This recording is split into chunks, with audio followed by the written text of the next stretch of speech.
আল্লাহ পাক বলেন এই কোরআন যখন নাজিল হলো আমার বন্ধু মুহাম্মদুর রাসূলুল্লাহ সাল্লাল্লাহু আলাইহি ওয়াসাল্লাম মক্কায় বসে বসে রাতের বেলা জোরে জোরে কোরআন কারীম তেলাওয়াত করতেন। এই কোরআনে কারীম যখন নবীজি তেলাওয়াত করতেন ওই যে কাফের মুশরিকেরা আবু জেহেল রাসূলের দরজার গিয়া ওই ঘরের দরজায় গিয়া বেড়ার কাছে যে কান পাইতে পাইতে শুনতেন। সাইবা শুনতেন, উকবা শুনতেন, আবু লাহাব শুনতেন। সারা রাত কোরআন তেলাওয়াত শুনেছে। শোনার পরে বাবারে যখন নাকি সকালবেলা সারা রাত দাঁড়ায় কোরআন শুনতে শুনতে রাত্রি শেষ হয়ে গেছে, রাত্র শেষ হয়ে যায়। সকালবেলা আবু জেহেল যখন বাড়ির দিকে রওনা দিবে, আবু লাহাব যখন বাড়ির দিকে রওনা দিবে, সাইবা উতবা যখন রওনা দিবে, আবু সুফিয়ান যখন রওনা দিবে, আবু জেহেল ডাক দিয়ে কয়ে সুফিয়ান রে তুমি এই যে মুহাম্মদ যেগুলো সারা রাত আমাদেরকে শোনাইলো এটা কি দুনিয়ার কোনো মানুষের বানানো কোনো কোরআন হতে পারে? না না না ও সুফিয়ান রে, আমার মনে বিশ্বাস হয় এটা দুনিয়ার কোনো বানানো কিতাব হবে না, এটা একমাত্র আল্লাহ পাকের ঐশী কিতাব। الذي أرسله بالحق بشيرا ونذيرا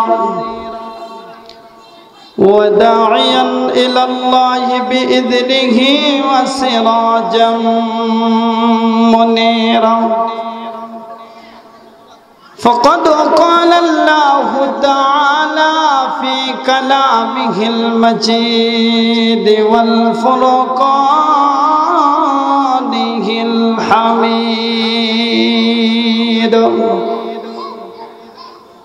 أعوذ بالله من الشيطان الرجيم بسم الله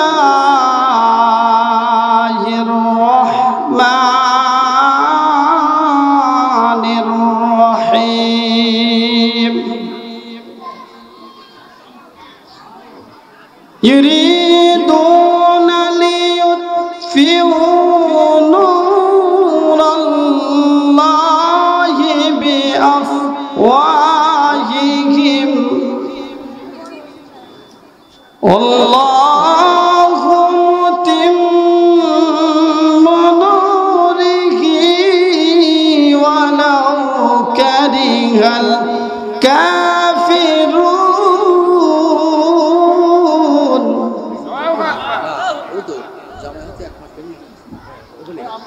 والذي أرسل رسوله بالهدى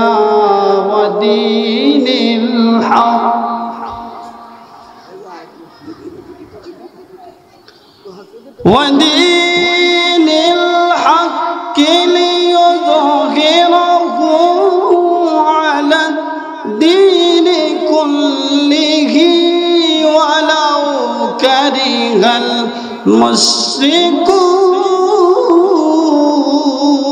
المشركون يا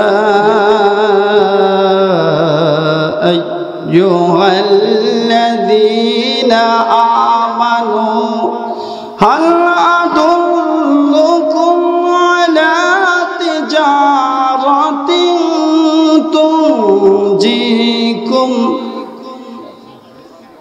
تنجيكم من عذاب أليم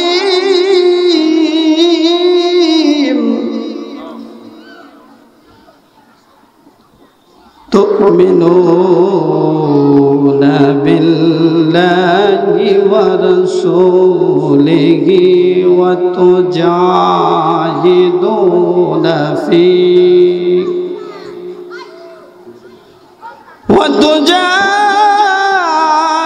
وتجاهدون في سبيل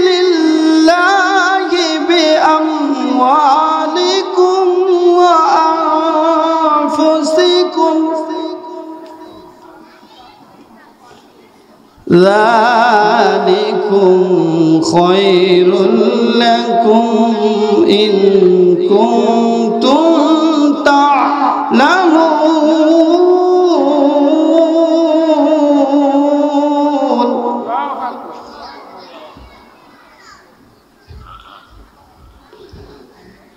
وقال رسول الله صلى الله عليه وسلم من مات ولم يغزو ولم يحدث به نفسه مات على شعبة من نفاق أو كما قال عليه الصلاة والسلام. وقال الله تعالى في شان حبيبه إن الله وملائكته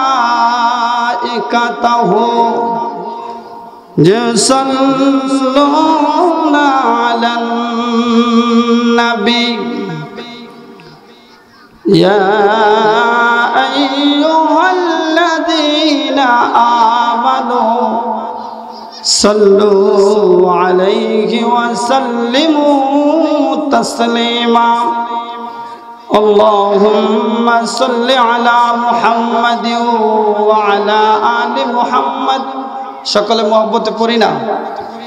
اللهم صل على محمد وعلى آل محمد كما صليت على إبراهيم وعلى آل إبراهيم إنك حميد مجيد.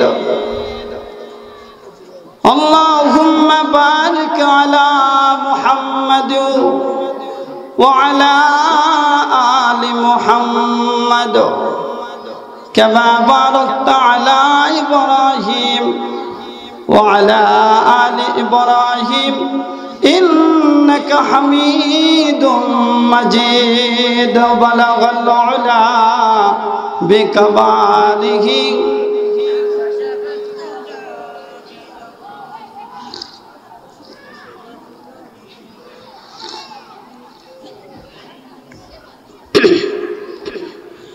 दिन की सूरज डूब रही है हम लोगों के सामने रोज महशर क्या जब होगा मुस्तफा के सामने. बलगल उला बिकमालिही हसनत जमीउ खिसालिही सल्लू अलैहि वालिही. बिल्कुल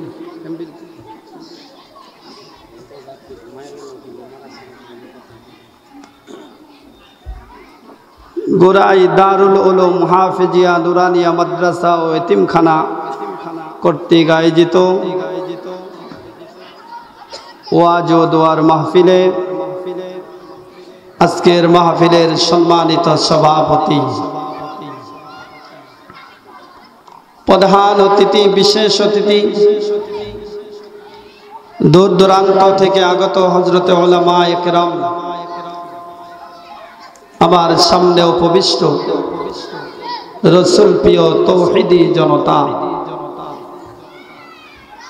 পর্দানিশী মা ও বোনেরা, সর্বপ্রথমেই সেই মালিকের দরবারে শুকুর গুজার করব যিনি হায়াতের মালিক, রিজিকের মালিক, দুনিয়ার সমস্ত ফিতনা ফাসাদ থেকে ফারেক করিয়া আজকে এই জালিসুর রহমান মজলিসে আসার এবং বসার তৌফিক দান করেছেন। আপনারা খুশি না বেজার? যদি খুশি হয়ে থাকেন, কয়েকদিন আগে দেখলাম এক লোক তার ছেলের ঘরে নাতি হইছে, মানে আরেক ছেলে হইছে, খুশিতে চিৎকার দিয়ে লাফ দিয়ে পুকুরে পড়ে গেছে। কথা বুঝছেন? নাতি হইছে, প্রথম নাতি, ছেলে হইছে। কি হইছে? কোন কি হইছে? ছেলে হইছে। এই ছেলে হওয়ার কারণে খুশিতে লাফ দিয়ে পুকুরে পড়ে গেছে। তো খুশির সংবাদটা যখন মানুষ শুনে, তার গলার আওয়াজেই বোঝা যায় যে লোকটা আসলেও খুশি, যে আল্লাহ পাক আপনাকে আমাকে। এই সাইডে বাচ্চারা করতেছে, একটু ফিরান। হ্যাঁ, এই সাইডে। আল্লাহ তাবারাক তাআলা দুনিয়ার সমস্ত ফিতনা ফাসাদ থেকে ফারেক করিয়া সুস্থ শরীরে বিনা বাধায়, আপনারা জানেন বিগত 15 বছর আমরা যখন স্টেজে কথা বলছি, একটা কান আমাদের পিছনের দিকে রাখতে হয়েছে, ঠিক না বেঠিক? একটা কান আমরা সব সময় পিছনে রাখছি, যে কেউ আবার লাভ দিয়ে দাঁড়ায় যায় নাকি, এরকম একটা সিস্টেম ছিল কিনা? তো এই সমস্ত বিপদ আর আপদ থেকে আল্লাহ পাক হেফাজত করে আজকে বিনা বাধায় এখানে কোরআনের কথাগুলা বলার এবং শোনার তৌফিক দান করেছেন। খুশি মনে অন্তরের অন্তঃস্থল থেকে একবার কালিমাতুশ শুকুর আদায় করব। সকলে পড়ি আলহামদুলিল্লাহ, আরো জোরে আলহামদুলিল্লাহ।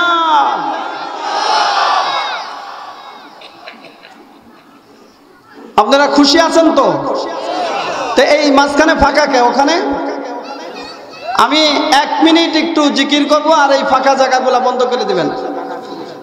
আর দাঁড়িয়ে আছেন যারা, মাহফিলের একটা আদব আছে না ভাই? আদব রক্ষা করুন, ভিতরে বসে যান। জালিসুর রহমান মজলিস বেহেশতের বাগান, এখানে বসলেই শুধু আপনার উপর রহমত বর্ষণ হইতে থাকবে। বসুন, আর একটু জিকির করি। লা ইলাহা লা ইলাহা লা ইলাহা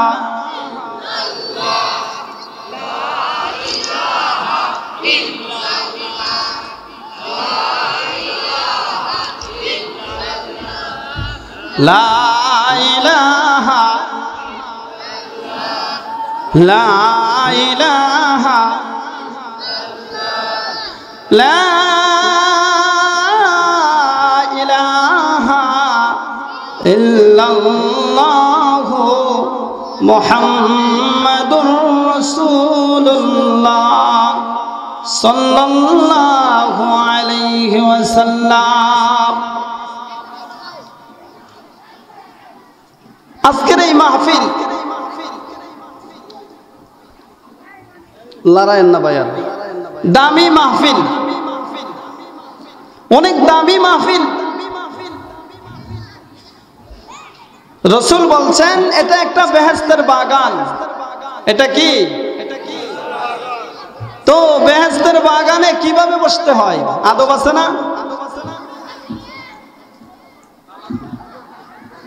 রাসূল যখন বয়ান করতেন, সাহাবারা রাসূলের সামনে এমন ভাবে বসতেন, হাদিস শরীফের ভিতরে আসছে, একটু লড়াচড়াও করতেন না, গাঁটটাও ঘুরাইতেন না। মনে হতো একটা খাম দাঁড়িয়ে আছে, কি একটা খুঁটা।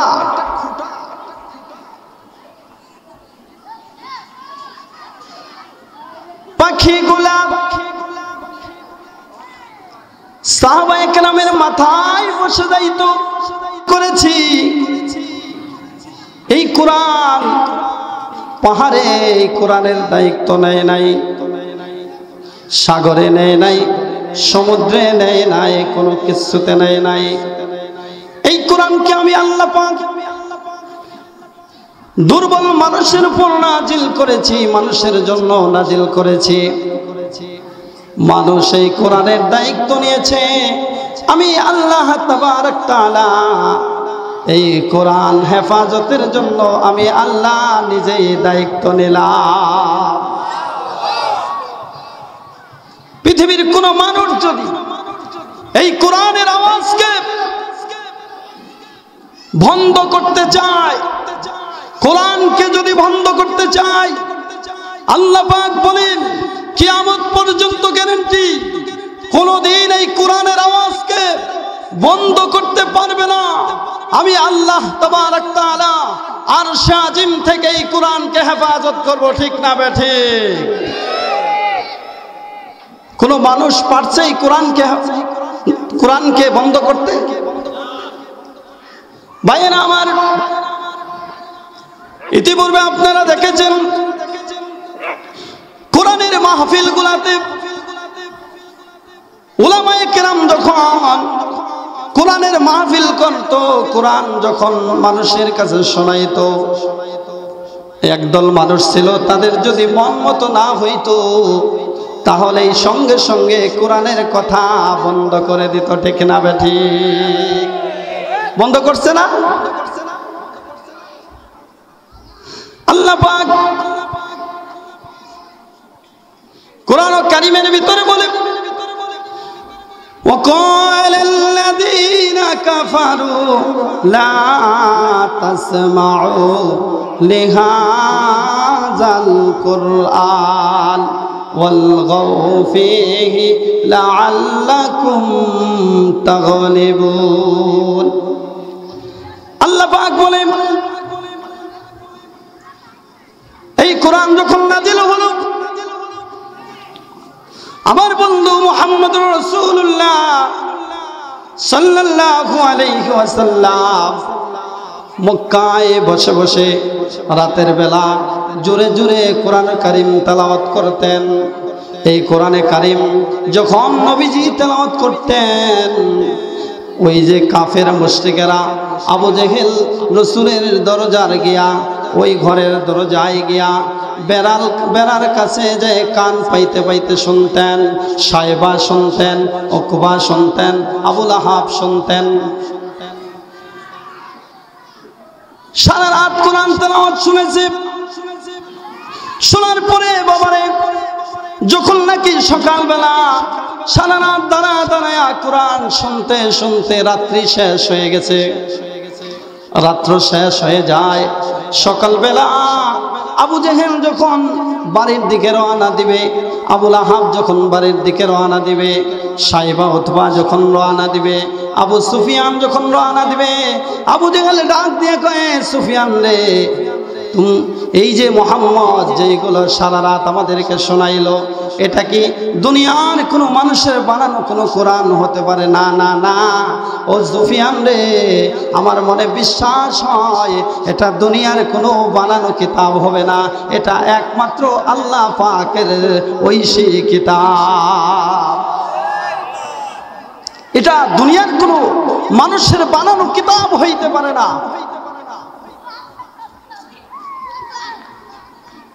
সুফিয়ান বলে, আবু জাহেলের তাহলে কি করা যায়? বলে, সত্যি এটা পয়গম্বরের আল্লাহ পাকের তরফ থেকে কিতাব, তবে আমরা যদি মেনে নেই তাহলে আমাদের ব্যবসা বন্ধ হয়ে যাবে। আমরা মক্কার লিডার, আমরাই যদি এইগুলা বলি তাহলে সাধারণ মানুষ শুনলে দলে দলে মুহাম্মদের কাছে কালেমা পয়রা মুসলমান হয়ে যাবে। আমরাই যদি এইগুলা শুনি তাহলে, আমরাই যদি এইগুলা বলি তাহলে তো সাধারণ মানুষ আমাদেরকে মানবে না, দলে দলে কালেমা পড়ে মুসলমান হয়ে যাবে। বলে, কি করা যায়? বলে, আবু জাহেল, আবু সুফিয়ান, ও সাইবা উতবা, আর মুহাম্মদের কাছে আসা যাবে না, আর কোরআন শোনা যাবে না। বলে, আজ থেকে কেউ যেন মুহাম্মদের কণ্ঠের কোরআন আর শুনতে না পারে। কি করা হবে? বলে, আজ থেকে আমরা আর আসবো না, সবাই বাড়িতে চলে গেছে। ওই দিনও ঠিক রাতের বেলা যখন শুরু হয়ে গেছে, নবী আমার বিশ্ব নবী যার উপর কোরআন নাজিল হয়েছে, সে যখন নিজের জবান দিয়ে কোরআন তেলাওয়াত করত তখন তার কাছে কেমন লাগতো বলেন? যার উপর কোরআন নাজিল হয়েছে স্বয়ং সে যখন কোরআন তেলাওয়াত করত মানুষগুলা শুইনা পাগল হয়ে যাইত। আরে রাসূল যখন রাতের বেলা কোরআন তেলাওয়াত করা শুরু করছে, আমার ভাইয়েরা, রাসূল যখন কোরআন তেলাওয়াত শুরু করছে রে বাজান, আজকে আবু জেহেল মনে মনে ভাবছে আজকে তো কেউ যাবে না, কেউ যাবে না, শুধু আবু জেহেল যাব। আবু সুফিয়ান মনে মনে ভাবছে আজকে তো কেউ যাবে না, আমি যাব। এইভাবে যাইতে যাইতে বাবারে সবগুলা আবার এক এক বেড়ার পাশে রসুলের কোরআন তেলাওয়াত গিয়ে শুনতেছে। কেউ কাউকে দেখে না, সারা রাত দাঁড়ায় দাঁড়ায় নবীর পাকের জবানের কোরআন তেলাওয়াত যখন শুনছে, শোনার পরে ওই দিনের মতো আজকেও সকাল হয়ে যায়। যখন একজন আরেকজনের সাথে যখন যাওয়া শুরু করেছে, বলে বাড়ি চলে যায়, একজন আরেকজনের সাথে দেখা হয়ে যায়। আবু জেহেলের সাথে আবু সুফিয়ানের দেখা হয়ে যায়, আবু সুফিয়ানের সাথে কি হয়ে যায়, সাইবার দেখা হয়ে যায়। একজন আরেকজনকে বলে এই কে তুমি? বলে আমি আবু জেহেল। তুমি কে? আমি আবু সুফিয়ান। বলে তোমরা কেন আসছো? কালকে না বলছো আসবা না, কেউ আসবা না। বলে এই শোনো, আবু সুফিয়ান বলে না না না, এইভাবে রসুলের এইভাবে মুহাম্মদের কোরআন তেলাওয়াত শোনা বন্ধ করা যাবে না, একটা উপায় আছে। বলে কারফু জারি করে দিতে হবে। রসুল যখন ওই মুহাম্মদ যখন কোরআন তেলাওয়াত করবে তখন হট্টগোল করা শুরু করতে হবে, ঢোল পিটানো হবে, জোরে জোরে উচ্চ সুরে বাজনা বাজানো হবে। যখন না যেমন নাকি আইনাগরের ভিতরে আমাদের মুসলমানদেরকে বন্দি করে যখন আজানের টাইম হইতো তখন মাইক চালাই দিত, সিডি চালাই দিত, ঠিক না বেঠি? কোরআন শোনার থেকে মানুষদেরকে কি করা হবে? শুনতে দেওয়া হবে না। কোরআন যখন তেলাওয়াত করা শুরু করবে তখন তারা উচ্চ কণ্ঠে কোরআনকে বাধা দিবে, কোরআন যেন মানুষ শুনতে না পারে, হট্টগোল করা হবে। অলগাউ ফীহি লাআল্লাকুম তাগলিবুন, মানুষকে কোরআন যেন মানুষ শুনতে না পারে। ভাইয়েরা আমার, আপনাদের কাছে বলি, সেই 1450 বছর আগে আল্লাহর নবী যখন কোরআন তেলাওয়াত করত তখন মানুষ যেইভাবে কোরআন শোনার থেকে বাধা দিত, আজও 1400 বছর পরে আমরা যখন স্টেজে বসে কোরআন তেলাওয়াত করতাম, যখন কোরআনের কথাগুলা বলতাম, কোরআনের সুরগুলা যখন শোনাইতাম, কোরআনের হুকুমগুলা যখন আপনাদেরকে শোনাইতাম, একদল মানুষ আমাদের মুখ থেকে মাইক কেড়ে নিত, ঠিক না বেঠে? নিচে কিনা বলেন, বলেন নিচে কিনা? একদল মানুষ ছিল তারা আমাদের জবান থেকে কোরআনের কথা কেড়ে নিয়েছে, কোরআন বলতে দেয় নাই। এই বিষয়ে আল্লাহ পাক কি বলে শোনেন? ওয়ামান আ'রাদা আন যিকরি ফাইন্না লাহু মাঈশাতান দানকা ওয়া নাহশুরুহু ইয়াওমাল কিয়ামাতি আ'মা ক্বালা রাব্বি লিমা হাশারতানি আ'মা ওয়া ক্বাদ কুনতু বাসীরা। আল্লাহ পাক বলে কোরআন থেকে যারা মুখ ফিরায় নেবে, এই আয়াতের ভিতরে আল্লাহ পাক বলতেছে যারা নাকি কোরআন থেকে মুখ ফিরায় নেবে,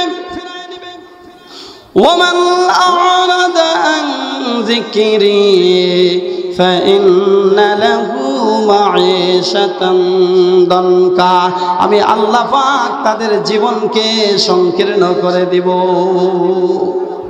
কি করব?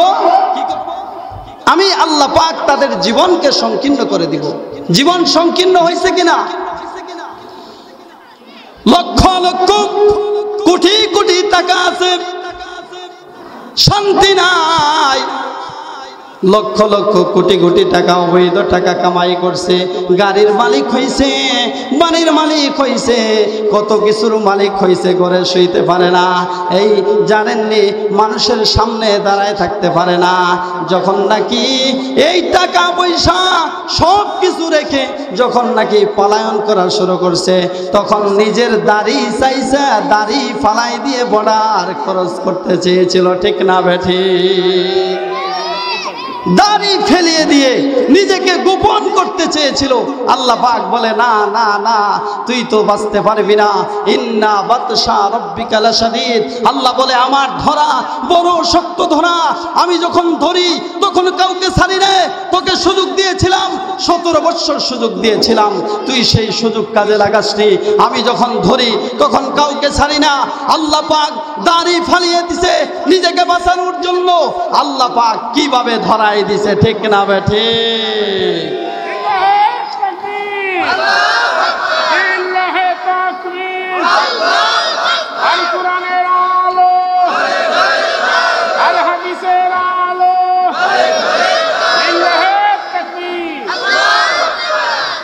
প্রিয় ভাইরা আমার, আল্লাহ পাক বলেন কোরআন থেকে যখন মুখ ফিরায় নেবা, তখন আমি আল্লাহ পাক কি করব? তোমার জীবনকে সংকীর্ণ করে দেব। টাকা থাকবে, তোমার পয়সা থাকবে, গাড়ি থাকবে, বাড়ি থাকবে, কিন্তু আসলেও তুমি শান্তি পাবা না। কেননা শান্তির একমাত্র মহা কিতাব হলো আল কোরআন, ঠিক না বেঠি? আর যখন কোরআন মানবা, কোরআন যখন বুকে লাগাবা, কোরআনী শাসন ব্যবস্থা যখন কায়েম করার জন্য তুমি চেষ্টা করবা, তখন আমি আল্লাহ পাক, তুমি যদি রিকশাও চালাও, তোমার ভিতরে একটা শান্তির ব্যবস্থা করে দিব। প্রিয় ভাইরা আমার,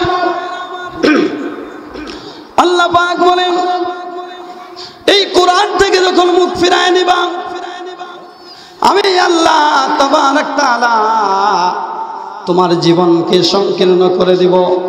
ওয়ামান আ'রাদা আন যিকরি ফাইন্না লাহু মাঈশাতান দানকা ওয়া নাহশুরুহু ইয়াওমাল কিয়ামাতি আ'মা। আর কি করব জানোনি? আমি আল্লাহ তাবারক তাআলা তোমাকে অন্ধ বানাইয়া কিয়ামতের ময়দানে, হাসরের ময়দানে উঠাবো। কি বানাইয়া? অন্ধ বানাইয়া তোমাকে উঠাবো। যারা কোরআন থেকে নিজেকে ফিরায় নিছে, ক্ষমতা পাইয়া কোরআন ভুলে গেছে, আল্লাহ পাক তাদেরকে কিয়ামতের ময়দানে অন্ধ করে উঠাইবে। যখন নাকি লোকটা অন্ধ হয়ে উঠবে, সঙ্গে সঙ্গে আল্লাহ পাকের কাছে বলবে, ক্বালা রব্বি লিমা হাশারতানি আ'মা ওয়া ক্বাদ কুনতু বাসীরা। চিৎকার দিয়ে বলেন আল্লাহু আকবার। লোকটা বলবে, হে আল্লাহ, ক্বালা রব্বি লিমা হাশারতানি আ'মা, দুনিয়াতে তো আমাকে আজকে কেন তুমি কি করলা? অন্ধ বানাইয়া উঠাইলা। আমি কি দোষ করছি অন্ধ বানাইয়া কেন উঠাইলা? আমার কি কারণে তুমি অন্ধ বানাইয়া উঠাইলা?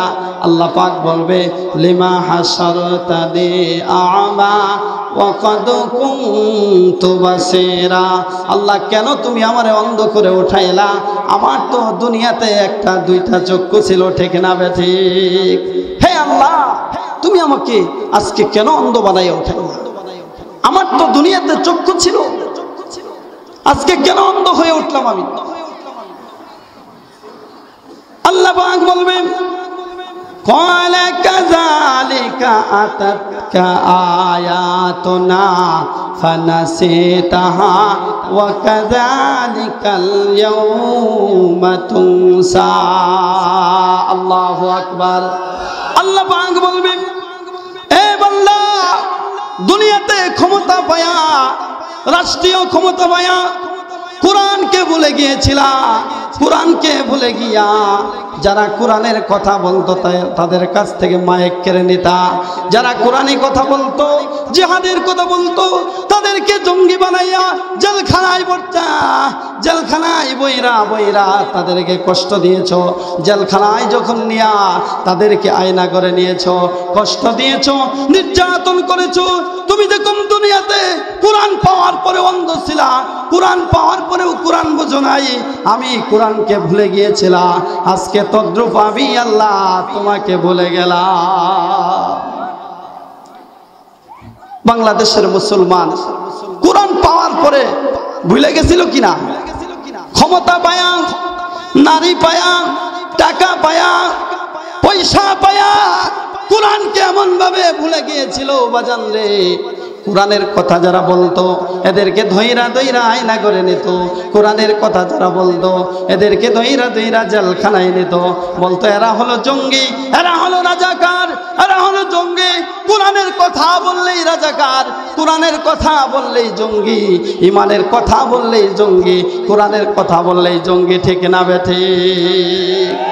কোরআনের কথা বললেই, কোরআনের কথা বললেই তারা জঙ্গি, কোরআনের কথা বললেই তারা কি হয়ে যাইতো জানেননি? তারা রাজাকার হয়ে যাইতো। এখন আর কেউ রাজাকার বলে না, কেউ আর জঙ্গি বলে না, কেউ আর বলে না এরা জঙ্গি, কেউ আর বলে না রাজাকার। এই সরকার এই 15 বছর কোরআনী কথা যেন আমরা না বলতে পারি, এই জন্যই আমাদেরকে জঙ্গি আখ্যায়িত করেছে, রাজাকার আখ্যায়িত করেছে। ঠিক না বেঠে? আল্লাহ পাক বলে রাখ, ক্ষমতা চিরদিন কারো জন্য থাকে না। আল্লাহ বলে আমি যেদিন ধরবো সেদিন ছাড়বো না। ইন্না বাতশা রাব্বিকা লাশাদীদ, আমার ধরা বড় শক্ত ধরা, আমি যখন ধরি আর যাইতে পারবি না। তোরা তো আজকে আমাদেরকে জেলখানায় ঢুকাও। জানেননি এই কোরআনে যারা কোরআনের পথে ছিল, কোরআনের কথা বলতো, তাদেরকে শুধুই জেলখানায় পড়ে নাই, তাদেরকে ফাঁসির কাস্টে ঝুলাইছে। ঠিক না বেঠিক? ভাইরা আমার, আজকে দুঃখ ভরা কণ্ঠ নিয়ে বলতে হয়, আমার বাড়ির শেরপুর ডিস্ট্রিক্ট, আমার ডিস্ট্রিক্টে একজন মহান নেতা ছিল। আপনারা জানেন কিনা জানি না, শহীদ কামারুজ্জামান ভাই এত বড় একজন লোক ছিল, মহান ব্যক্তিত্ব ছিল। আমরা শেরপুরের মানুষ, তার কোনোদিন কোনো দোষ তার পাই নেই। ওই রূপটাকে বিনা অপরাধে যুদ্ধ অপরাধী বানাইয়া লোকটাকে জনমের মতো ফাঁসি দিয়ে দিছে। বলেন না, কিয়ামতের ময়দানে এই সব কিছুর বিচার হবে। এই বিচার থেকে যারা তোমরা 15 বছর এই ক্ষমতায় ছিলা, কেউ তোমরা বাঁচতে পারবা না। বিনা দোষে মানুষগুলারে ফাঁসির কাস্টে ঝুলাইছো। ঠিক না বেটি? তাদের কি দোষ ছিল? আল্লামা সায়েদের কি দোষ ছিল? হ্যাঁ, আল্লামা সায়েদের কি দোষ ছিল? মতিউর রহমান নিজামীর কোন দোষ ছিল? কেন তোমরা ফাঁসি দিলা? কি দোষ ছিল? তোমরা কিয়ামত পর্যন্ত জবাব দিতে পারবা না। আল্লাহ পাক জবাব দেয় জানেননি? ওমা নাকামু মিনহুম ইল্লা আইয়ুমিনু বিল্লাহিল আজিজিল হামিদ। চিৎকার দিয়ে বলুন আল্লাহু আকবার।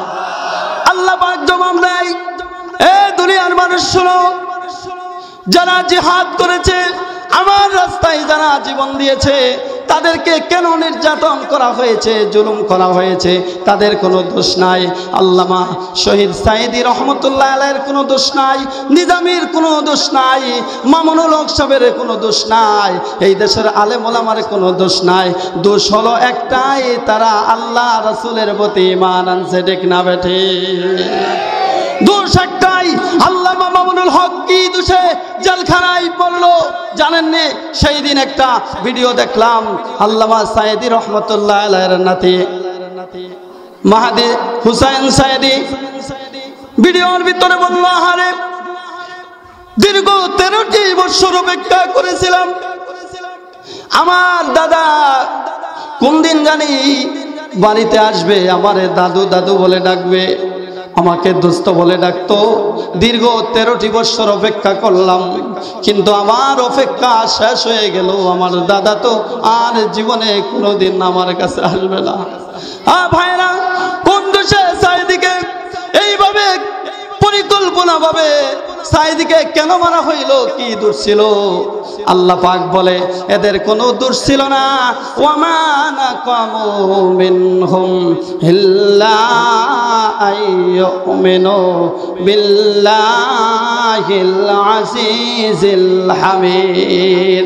তাদের দোষ ছিল একমাত্র তারা আল্লাহর কথা বলে, কোরআনের কথা বলে।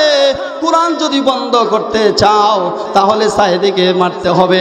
কোরআন যদি বন্ধ করতে চাও মামুনুল হককে ফাঁসির ভিতরে ঝুলাইতে হবে, মামুন সাহেব জেলখানায় বন্দী করতে হবে।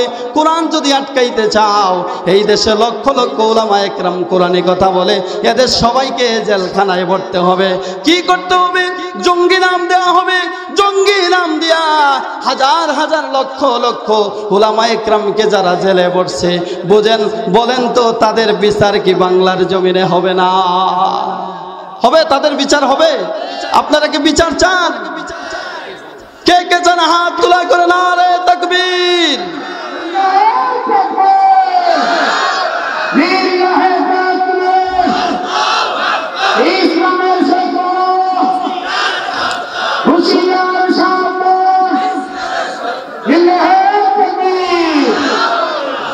ভাইয়েরা আমার, তারা মনে করেছিল জামাতে ইসলামের কেন্দ্রীয় 11 জন নেতাকে ফাঁসি দেওয়া হয়েছে। তারা মনে করেছিল এই 11 জনকে ফাঁসি দিলে ইসলাম মিটে যাবে। ঠিক না বেঠে? এই 11 জনকে ফাঁসি দিলে, মামুন সাহেবকে জেলের ভিতরে নিলে, বড় বড় আলেমগুলারে জেলখানায় নিলে বুঝি ইসলাম দুনিয়ার থেকে বিদায় হয়ে যাবে। আল্লাহ বলে না না না, তোদের পরিকল্পনা বাস্তবায়ন হবে না। আল্লাহ বলে ইউরিদুনা লিয়ুতফিউ নূরাল্লাহি বিআফওয়াহিহিম আল্লাহু মুতিম্মু নূরিহি ওয়ালাউ কারিহাল কাফিরুন। চিৎকার দিয়ে বলেন আল্লাহু আকবার। আল্লাহি বিআফওয়াহিহিম আল্লাহু মুতিম্মু নূরিহি ওয়ালাউ কারিহাল কাফিরুন। আল্লাহ পাক বলেন কোরআন যারা মিটাই দিতে চাবে তারাই মিটিয়া যাবে, কোরআনের কিচ্ছু করতে পারবে না। কাফেররা যতই অসন্তুষ্ট হোক, আমার কোরআনের দায়িত্ব আমি আল্লাহ পাক নিজে নিয়েছি। আর এই কোরআনকে হেফাজতের দায়িত্ব আমি আল্লাহ নিজেই নিয়েছি। আমি কোরআনকে হেফাজত করবই, এই দেশের আলেম ওলামাকে হেফাজত করব, এই দেশের মাদ্রাসা মসজিদগুলো আমি হেফাজত করব। এইগুলা সব কিছুর দায়িত্ব নিয়েছে শুধু আল্লাহ। দায়িত্ব কে নিছে বলেন? কিন্তু আল্লাহর দায়িত্ব দিয়ে আমরা ঘরে শুয়ে থাকলে হবে? সমস্ত নবীরা আল্লাহ পাক বলে ওয়াকাইম মিন নাবিয়্যিন কাতাল মাআহু রিব্বুয়ুনা কাসীর ফামা وكأيٍ من نبي قاتل معه ربيون كثير فما وهنوا لما أصابهم في سبيل الله وما ضعفوا وما استكانوا والله يحب الصابرين। আল্লাহ পাক বলেন অসংখ্য নবী রাসূল যখন নাকি কোরআনের জন্য, দ্বীনের জন্য ইসলামী আন্দোলন করতে শুরু করেছিল, মানুষের কাছে কালিমার দাওয়াত নিয়ে গেত, তখন তারা অসংখ্য নবী রাসূল যখন যাইতো, তারা ওদেরকে, তাদের সাথীদেরকে, নবী রাসূল সাথীদেরকে, সাহাবায়ে কেরামকে অত্যাচার করত, এমন নির্যাতন করত, জুলুম করত। আহারে, স্টাম্প রোলার, জুলুমের স্টাম্প রোলার তাদের উপর চালায় দিত। সমস্ত নবীরাই, সমস্ত সাথীরাই, নবীদের যারা সাথী ছিল সাহাবায়ে কেরাম, এরা সবাই কোনো পিছু পা হন নাই, ভয় পান নাই, দুর্বল হন নাই। তারা শুধু ধৈর্য ধারণ করেছে। করেছে, ভয় পায় নাই, অটল ছিল, তারা জীবন দিয়ে দিছে, তবু কোরআনের বিরুদ্ধে যায় নাই, কোরআনকে নস্যাৎ হইতে দেয় নাই, তাদের জীবন তারা দিয়ে দিছে। যেরকম নাকি বাংলাদেশের কিছু উলামায়ে কিরাম নিজের জীবন দিয়ে দিল, কোরআনকে বাংলাদেশের ভূমিতে টিকাবার জন্য নিজের জীবন দিয়ে দিছে। এখন আমাদের দায়িত্ব হলো কোরআনী রাজ বাংলাদেশে কায়েম করা, ঠিক না বেঠে? কোরআনের রাজ বাংলাদেশে কায়েম করতেই হবে। শহীদদের রক্তের বিনিময়ে, আল্লামা সাঈদী রহমাতুল্লাহ আলাইহির রক্তের বিনিময়ে, এদেশের উলামায়ে কিরামের রক্তের বিনিময়ে এই বাংলার জমিনে কোরআনের রাজ কায়েম হবেই হবে ইনশাআল্লাহ, ঠিক না বেঠে? আল্লাহ পাক বলে, সমস্ত নবী রাসূলদেরকে আমি পাঠাইছি দ্বীন ইসলাম যেন দুনিয়ার বুকে প্রতিষ্ঠিত হয়, সমস্ত ধর্মের উপরে যেন দ্বীন ইসলামকে আখ্যায়িত করা হয়, সবার উপরে যেন ইসলাম থাকে। ওয়াল্লাযী আরসালা রাসূলাহু বিল হুদা ওয়া দীনিল হক ওয়া দীনিল হক্কি লিইয়ুযহিরাহু আলা দ্বীনি কুল্লিহি ওয়ালাউ কারিহাল মুশরিকুন। আল্লাহ পাক বলে, সমস্ত নবীদেরকে আমি এই দিন হক দিয়ে পাঠাইছি, আর তাদের দায়িত্ব হলো, নবীদের দায়িত্ব হলো, সাহাবায়ে কেরামের দায়িত্ব হলো, উম্মতের দায়িত্ব হলো এই দিনকে সমস্ত ধর্মের চাইতে ইসলাম ধর্মকে সবার উপরে স্থান করবে। ইসলাম কায়েম হবে পার্লামেন্টের ভিতরে, ইসলাম কায়েম হবে সংসদে, ইসলাম কায়েম হবে অফিসে, ইসলাম কায়েম হবে কোর্টে, ইসলাম কায়েম হবে সমস্ত অফিস আদালতে, ঠিক না ঠিক? না শুধু ইসলাম শুধু মাদ্রাসায় আর মসজিদে থাকবে বলেন? ইসলাম কি শুধু মাদ্রাসা আর মসজিদে থাকার জন্য আসছে? না, ইসলাম এসেছে পার্লামেন্টের জন্য, কোরআন দিয়ে দেশ চালানোর জন্য আল্লাহ পাক কোরআন পাঠাইছে, ঠিক না বেঠি? এই জন্যই আমাদের দায়িত্ব হলো, আল্লাহ পাক বলে, ও দুনিয়ার মানুষ, ও ইমানদারেরা, যারা আমি আল্লাহকে বিশ্বাস করেছো, আল্লাহ পাক বলে, ইয়া আইয়ুহাল্লাযীনা আমানু হাল আদুল্লুকুম আলা তিজারাতিন তুনজিকুম মিন আযাবিন আলীম তুমিনুনা বিল্লাহি ওয়া রাসূলিহি ওয়া তুজাহিদুনা ফি সাবিলিল্লাহি বিআমওয়ালিকুম ওয়া আনফুসিকুম যালিকুম খায়রুল লাকুম ইন কুনতুম তা'লামুন। আল্লাহ পাক বলেন, হে ঈমানদারেরা, এই কুষ্টিয়ার ঈমানদারেরা, আল্লাহ পাক তোমাদেরকে বলতেছে, ও কুষ্টিয়ার ঈমানদারেরা, আমি আল্লাহ পাক কি তোমাদেরকে এমন একটা ব্যবসার কথা বলবো না, যেই ব্যবসার কারণে, যেই ব্যবসার সফলতা হলো যন্ত্রণাদায়ক আযাব থেকে, জাহান্নামের অগ্নিকুণ্ড থেকে, যেই ব্যবসার কারণে আমি আল্লাহ পাক তোমাদেরকে হেফাজত করব। আল্লাহ পাক বলে, এই মানুষ, এই ইমানদারেরা, আমি কি তোমাদেরকে এমন একটা ব্যবসার কথা বলবো না, যেই ব্যবসা তোমাদেরকে জাহান্নামের আগুন থেকে রক্ষা করবে? আপনারা কি বলেন, এমন একটা ব্যবসা দরকার আছে না? কে কে হাত উঠান তো, কার কার দরকার আছে? হাত নামান। আল্লাহ পাক বলে, একটা ব্যবসার কথা তোমাদেরকে বলে দেই। কি ব্যবসা? তুমিনুনা বিল্লাহি ওয়া রাসূলিহি ওয়া তুজাহিদুনা ফি সাবিলিল্লাহি বিআমওয়ালিকুম ওয়া আনফুসিকুম যালিকুম খায়রুল লাকুম ইন কুনতুম তা'লামুন। আল্লাহ পাক বলে, ব্যবসা হলো প্রথম নম্বরে ঈমান আনবা। কেমন ঈমান আনবা? আল্লাহ পাক অন্য আয়াতে বলে, কেমন ঈমান আনবা? আল্লাহ পাক বলে, ইন্নাল্লাযীনা ক্বালু রাব্বুনাল্লাহ সুম্মা ইসতাকামু তাতানাজ্জালু আলাইহিমুল মালায়েকা। আল্লাহ পাক বলে, নিশ্চয়ই যারা ঈমান আনবে, শুধু ঈমান আনলেই হবে না, ঈমান আনার পরে যারা আল্লাহকে রব বলে স্বীকার করবে, এই রব বলে স্বীকার করার পরে ইস্তেকামত থাকবে, অবিচল থাকবে, ইসলামের জন্য, দ্বীনের জন্য, ইমানের জন্য একবারে ইস্তেকামত থাকবে। ইস্তেকামত মানে কি?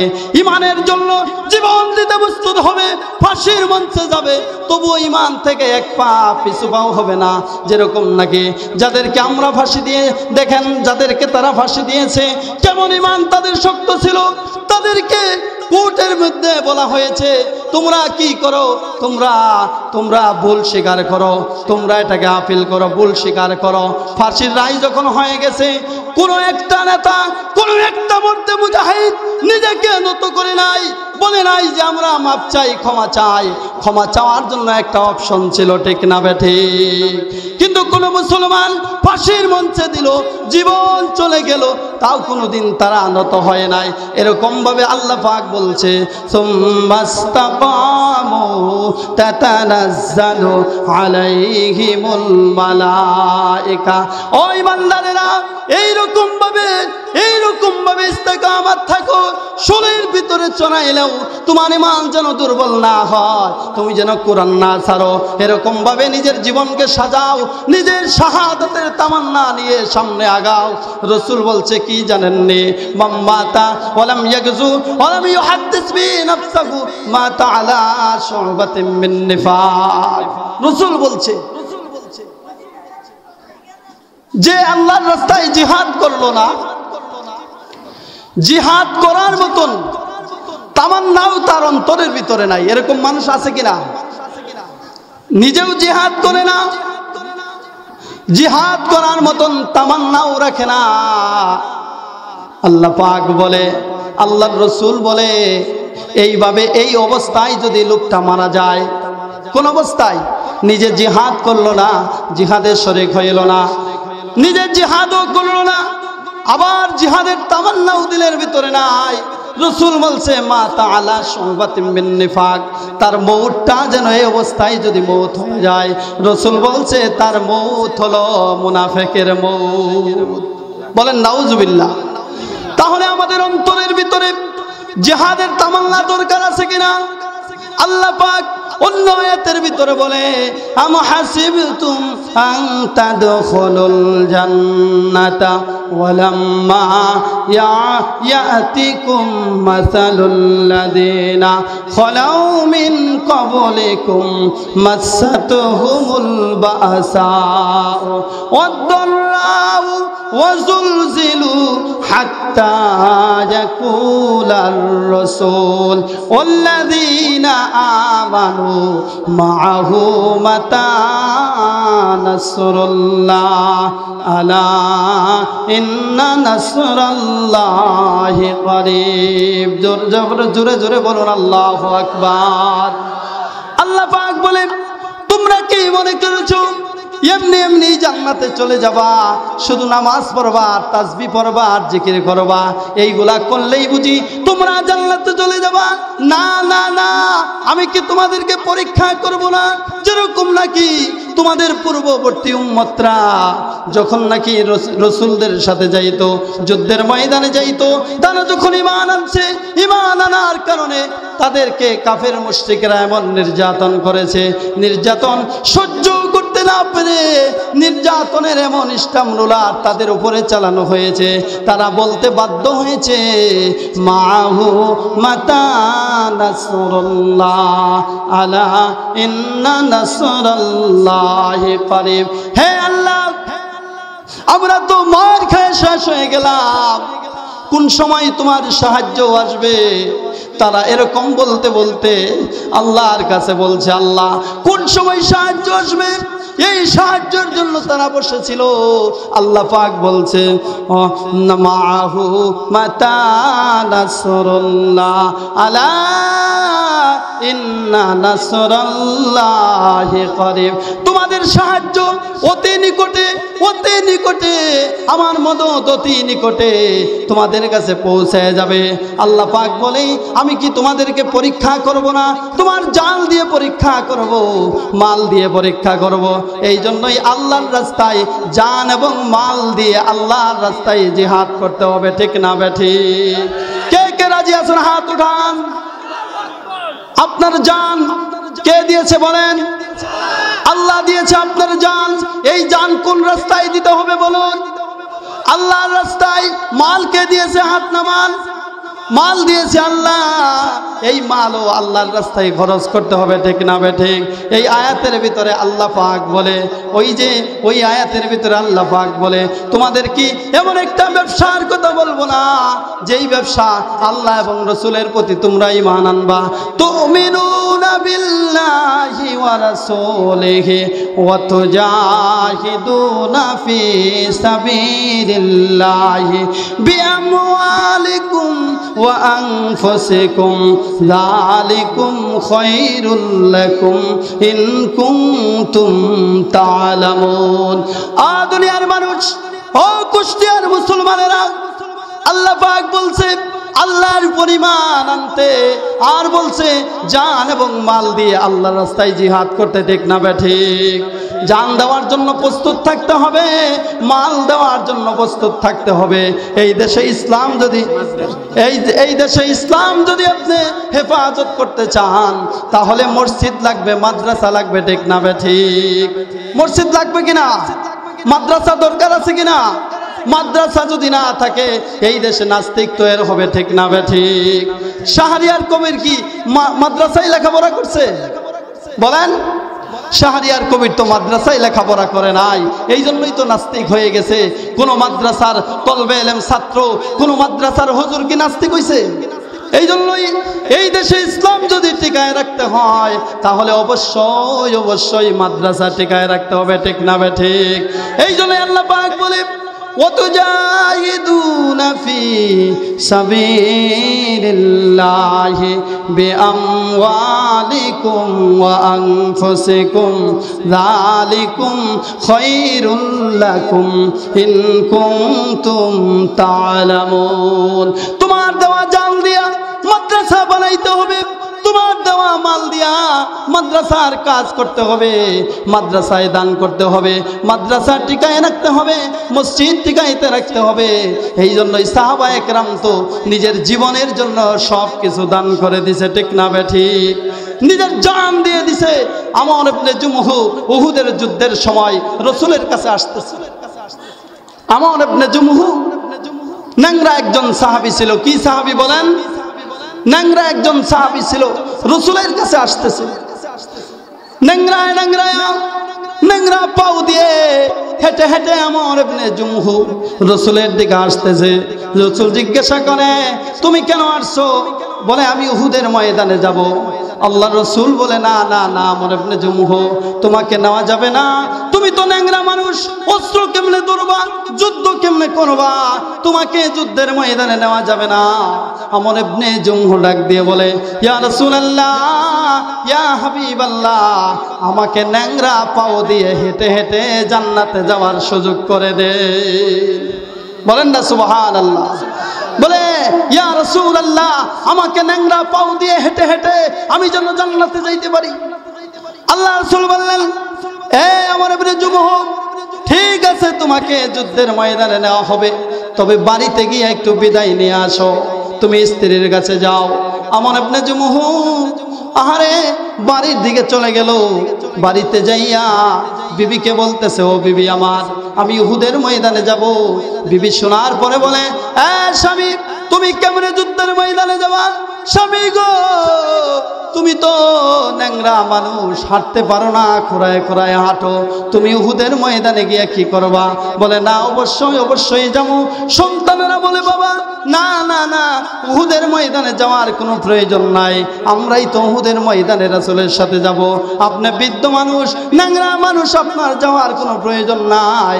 তখন আমর ইবনে জুমহু বলে, না না, আমি অবশ্যই যাবো। স্ত্রী কি করছে জানেননি? ঠাট্টা বিদ্রুপ করে বলতেছে, এই ন্যাংরা মানুষ যুদ্ধের ময়দানে যাবে কি করার জন্য জানো না? যুদ্ধের ময়দান থেকে পালানোর জন্য যুদ্ধের ময়দানে যাবে। কি বলছে জানেন?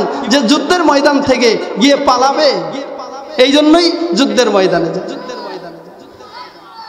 এই কথা শোনার সঙ্গে সঙ্গে আমর ইবনে জুমহু বাজারে দুইটা হাত এইভাবে আকাশের দিকে উঠাইছে, উঠাইয়া দোয়া করে আল্লাহুম্মা লা তারুদ্দুনি ইলা আহলি, ও আল্লাহ, ও আমার রব, উহুদের ময়দান থেকে আমি আমর ইবনে জুমহুকে আর বাড়িতে আহলিয়ার কাছে ফিরাইয়া আইনো না। সুবহানাল্লাহ বললেন না? ন্যাংরা সাহাবী, বিদ্যু সাহাবী বলতেছে আল্লাহুম্মা লা তারুদ্দুনি ইলা আহলি, হে আল্লাহ, আমাকে উহুদের ময়দান থেকে আর ফিরত আইনো না, আমি আর ফিরত আসতে চাই না, এই বাড়িতে আর আসতে চাই না, এই আহাল পরিবারের কাছে আর আমি আর আসতে চাই না। মুজাহিদের দোয়া যুদ্ধের ময়দানে কবুল হয়ে যায় রে বাজার। আমর ইবনে জুমহুর দোয়া কবুল হয়ে গেছে। উহুদের ময়দানে গেছে, যুদ্ধ করতে করতে, জিহাদ করতে করতে শাহাদাত বরণ করে ফেলছে। যুদ্ধ যখন শেষ হয়ে যায়, আমর ইবনে জুমহু উহুদের ময়দানে পড়িয়া যায়, শহীদ হয়ে গেছে।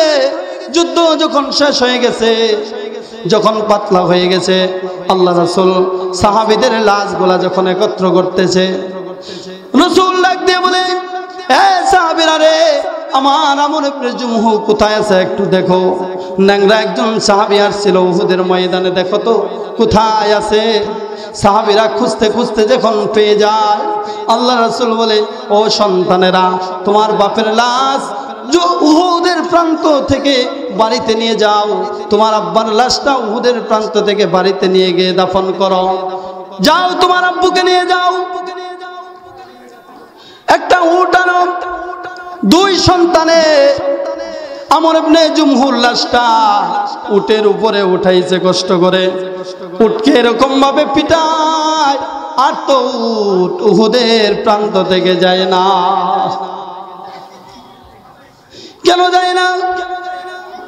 নবী আমার ডাক দিয়ে কই, হে আমর ইবনে জুমহুর সন্তানেরা, তোমার বাবার লাশ কেন তোমরা নিয়ে যাও না? হে আল্লাহর পয়গম্বর, আমার আব্বার লাশ উহুদের ময়দানে উঠাইছি, আমার আব্বার লাশ উটের উপরে উঠাইছি, উটকে এই যে এত পিটাইলাম, উট তো উহুদের প্রান্তর থেকে যায় না। আল্লাহ রাসূল বলে, তোমার আব্বু যখন বাড়ি থেকে আসতেছিল তখন কোন দোয়া পাঠ করতেছিল? সঙ্গে সঙ্গে সন্তানেরা বলে, হে আল্লাহর নবী পয়গম্বর, আমার আব্বু যখন উহুদের প্রান্তরে আসতেছিল, আমার আম্মু বলেছিল, ন্যাংরা মানুষ যুদ্ধের ময়দানে গিয়ে কি করবে? যুদ্ধের ময়দান থেকে পালিয়ে যাবে, যুদ্ধের ময়দান থেকে পালাবে। আমার আম্মু কি করেছিল? এই কথা বলার সঙ্গে সঙ্গে আমার আব্বু দুইটা হাত উঠায় দোয়া করেছিল, আল্লাহুম্মা লা তারুদ্দুনি ইলা আহলি, আল্লাহ গো, আমি আমর ইবনে জুমহুকে উহুদের ময়দান থেকে আর ফিরত আইনো না। এই দোয়া কবুল হয়ে গেছে। আল্লাহ রাসূল বলে, সন্তানেরা, খবরদার খবরদার, তোমার আব্বুর লাশ আর বাড়িতে নিতে পারবা না। তোমার আব্বুর দোয়া কবুল হয়ে গেছে। তোমার আব্বুর লাশ, আমর ইবনে জুমহুর লাশ, উহুদের ময়দানে দাফন করিয়া দাও। বৃদ্ধ মানুষ হইয়া তার ইমানের কত তেজ ছিল, আল্লাহর রাস্তায় জীবন দেওয়ার জন্য প্রস্তুত হয়ে গেছিল। এই জন্যই আল্লাহর রাস্তায় সে জানে শহীদ হয়ে যাবে, এরপরে উহুদের ময়দানে গিয়েছে। আহারে, কত ইমান তার শক্ত ছিল, মজবুত ছিল। আজকে আমাদের ইমানের কি অবস্থা? এই জন্যই আল্লাহ বলছে, কি করো? জিহাদ করো, জান দাও, মালও দাও। মাল দেওয়ার জন্য প্রস্তুত থাকতে হবে। আপনার মাল যেন মাদ্রাসায় যায়, আপনার মালের দ্বারা যেন মাদ্রাসায় উপকার হয়, আপনার মালের দ্বারা যেন রাসূলের ঘরের উপকার হয়। ঠিক না বে ঠিক? মাল দেওয়ার জন্য প্রস্তুত আছেন না ইনশাআল্লাহ? আল্লাহ পাক বলে, তোমরা যদি জান দিতে পারো, মাল দিতে পারো, তাহলে আমি আল্লাহ তোমাদের কাছে জান এবং মালের বিনিময়ে আমি আল্লাহ তোমাদের কাছে জান্নাত দান করব। ঠিক না বে ঠিক? এই জন্যই জান দেওয়ার জন্য প্রস্তুত, মাল দেওয়ার জন্য প্রস্তুত হবে। আল্লাহ পাক যেন আমাদের সবাইকে তৌফিক দান করে। সকলে বলুন আমিন। এই যে আপনাদের মাদ্রাসা, এই মাদ্রাসার জন্য দান করতে হবে না? বলেন, প্রাণ ভরে দান করবেন। এই মাদ্রাসা যতদিন টিকে থাকবে, মসজিদ যতদিন টিকে থাকবে, এই দুনিয়া ইসলাম টিকে থাকবে। কিয়ামত পর্যন্ত এই ইসলাম যদি টিকায় থাকতে চান, টিকায় রাখতে চান, তাহলে মাদ্রাসা অবশ্যই দরকার, ঠিক না বে ঠিক? এই মাদ্রাসার জন্য আপনারা মাল দেওয়ার প্রস্তুত আছেন না ইনশাআল্লাহ? আল্লাহ পাক আমাদের সবাইকে কবুল করুক, সকলে বলুন আমিন। এই জন্যই জান দিবেন, মাল দিবেন, মাল দিয়ে ইসলামের পক্ষে লড়াই করবেন। জীবনের বিনিময়ে ইসলাম, জীবনের বিনিময়ে জান্নাত ক্রয় করবেন। জীবনের বিনিময়ে জান্নাত যদি ক্রয় করতে পারেন, আল্লাহ পাক আপনাদের উপর রাজি হইয়া, খুশি হইয়া আপনাদেরকে আল্লাহ পাক বিনা হিসাবে জান্নাত দান করবে। আল্লাহ পাক বলে, ইন্নাল্লাযীনা আমানু ওয়া আমিলুস সালিহাতি কানাত লাহুম জান্নাতুল ফিরদাউসি নুজুলা খালিদিনা ফিহা লা ইয়াবগুনা আনহা হিওয়ালা। আল্লাহ পাক বলে, নিশ্চয়ই যারা ঈমান আনবে, দুই কাজের বিনিময়ে আমি আল্লাহ পাক বান্দাকে জান্নাতুল ফেরদাউস দান করব। একটা হলো প্রথম নম্বরে ঈমান আনবে, দ্বিতীয় নম্বরে ঈমানের সাথে সাথে তারা আমল করবে, ঠিক না বে ঠিক? তারা আমল করবে, মসজিদে দান করবে, মাদ্রাসায় দান করবে, রমজান মাসে রোজা করবে, হজ করবে, যাকাত দিবে। নেক আমল দিয়ে বান্দার নেক আমল দিয়ে বান্দা জান্নাতে যাবে। এই জন্যই আমরা নেক আমল করতে প্রস্তুত আছি কিনা বলুন? কে কে প্রস্তুত আছে? হাত উঠান তো। নারায়ে তাকবীর। আল কোরআনের আলো, আল হাদিসের আলো, ইসলামের শত্রুরা, নারায়ে তাকবীর। হাত নামান। আল্লাহ পাক আমাদেরকে কবুল করুক। আল্লাহ পাক যেন আমাদের সবাইকে ঈমান আর আমল নিয়ে কবরে যাওয়ার তৌফিক দান করে, সকলে বলুন আমিন। যাই কিছু বললাম, আল্লাহ পাক যেন আমাদের সবাইকে কবুল আল মঞ্জুর করে। আমরা আল্লাহ যেন ঈমান নিয়ে আমরা কবরে যাইতে পারি, ঠিক না বে ঠিক? ঈমান হলো এক নাম্বার। জান্নাতে যাইতে হলে ঈমান লাগবে। ঈমান যেন আমাদের ঠিক থাকে, আমাদের ঈমানের ভিতরে যেন শিরক না থাকে। আল্লাহ পাক বলছেন, ফামান কানা ইয়ারজু লিকা রাব্বিহি ফালইআমাল আমালান সালিহাও ওয়া লা ইউশরিক বিইবাদাতি রাব্বিহি আহাদা।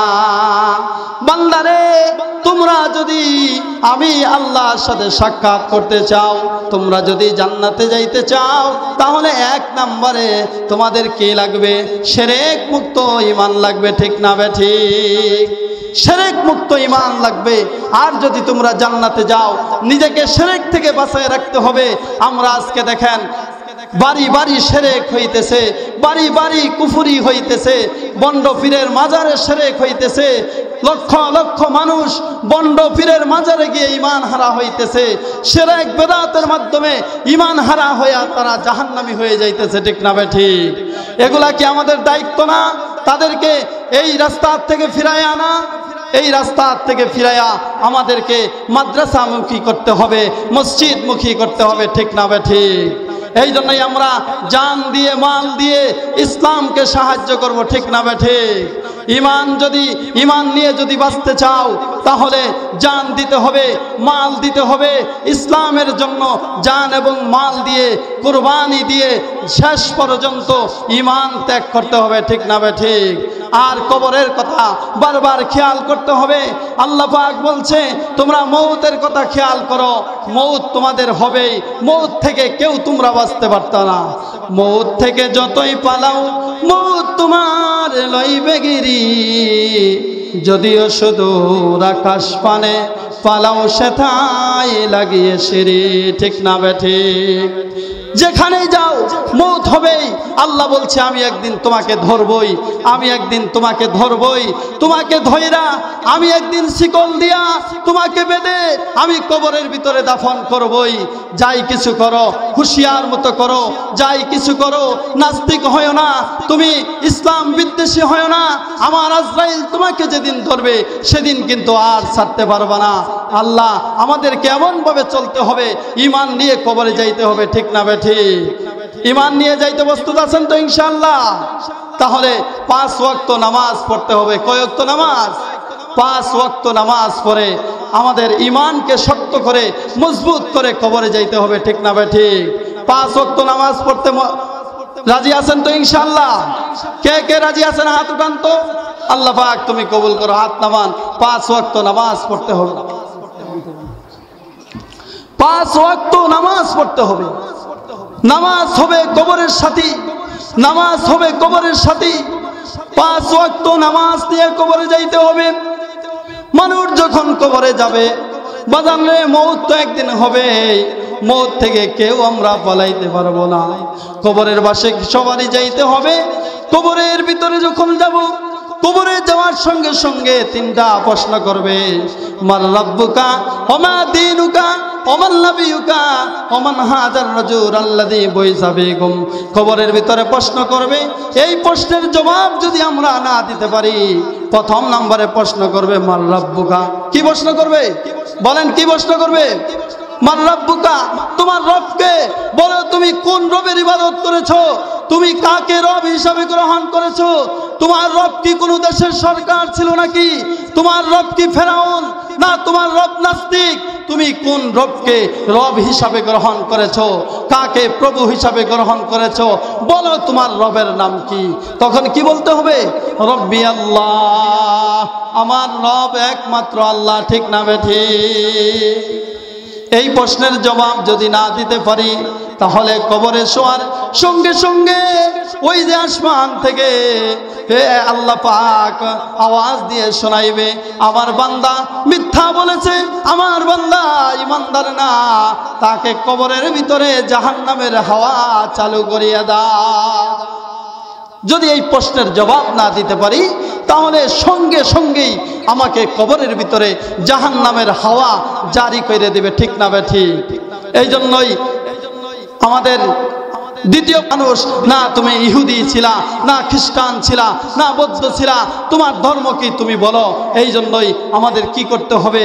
ইসলামকে বুকে নিয়ে কবরে যাইতে হবে, ইসলামের শাসন চালু কইরা কবরে যাইতে হবে।